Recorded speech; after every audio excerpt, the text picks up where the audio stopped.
Hey guys, I thought that I'd do a video on basically how to get a job as a hairstylist, if I'm qualified for that. Putting any other job aside that I've had in the hairdressing industry, the one time I got a job for my apprenticeship, I had a few little things that I've come across, as in when I was going through interviews. So one thing that I noticed was my outfits. I had to the ones that I sort of heard more back from were the people who sort of liked the way that I dress, although I'm not too sure about this shirt because I never wear a V. So another thing that I sort of would recommend is also go into detail in your resume, but don't be too detailed. Try to include any industry thing that is relevant to the industry, even if it's something like I enjoy, like as a hobby, I enjoy playing around with friends' hair, I enjoy doing art, stuff like that. Anything to do with color and stuff like that can be relevant and can be like, this person is creative, so maybe we can incorporate their artistic skill into our industry. You know what I'm saying? Don't put things like I smell good. That was on a resume once that I had to read and interview a person for. There's a few things to not do. Like, you don't want to be like, hey, I worked at 15 cafes, or hey, I worked in personal training. If I put down I worked in personal training on my hairdressing resume, I would be like dealing with clients, consulting with clients, stuff like that. I wouldn't necessarily be like, hey, I am a person who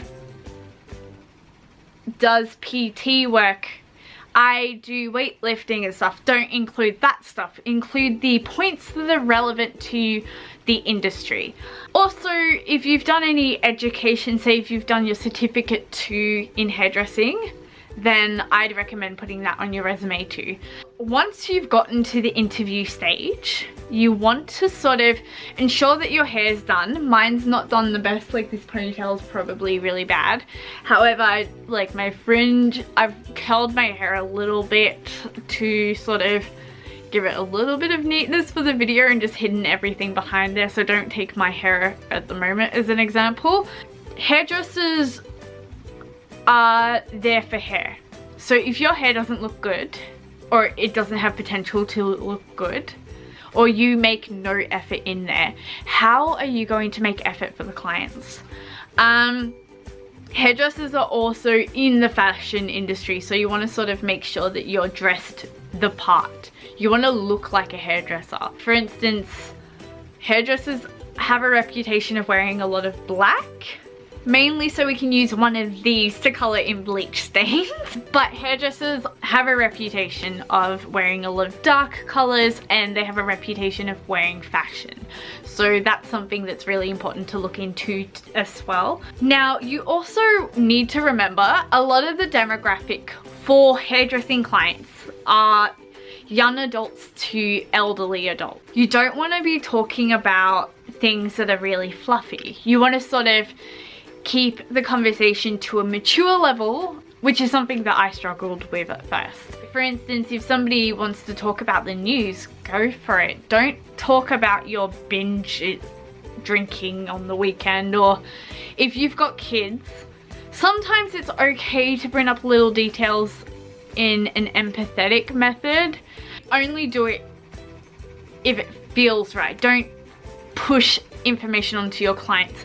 They're more likely to listen to things that relate to them. So for instance, if you talk about kids, they could have kids and they could be going, hey, like, where's somewhere on the weekend that I can take my kids, and I can say, my nephew really enjoyed this. You want to keep it simple and bring the conversation back to these people. Hair clients are generally there to be made to feel special and beautiful. They don't want to sit there and listen to your dramas all the time. They don't want to know if you've like how many people you slept with over the weekend. I have actually heard that before. So there's a lot of things that will make you a little bit above par if you were to follow those kind of things. You want to be able to communicate with people. You want to be able to say, hey, like, is this the kind of red you like, or is this the kind of red you like? You want to be able to understand what a client is saying. So if your communication skills aren't up to par, then evaluating what a client wants may be a bit more difficult for you. There's a lot that comes with that kind of stuff, and that interview, how you articulate, how you speak, how you present yourself, the amount of attention to detail that you have, all of that needs to come together. That will be the thing that makes you stand out from other people competing for the job, because there's actually a lot of people in the industry that you have to compete against. The industry itself is not the most professional at times. So you have a lot of people who rock up in sandals and stuff like that, which is actually technically against OH&S, which is another matter.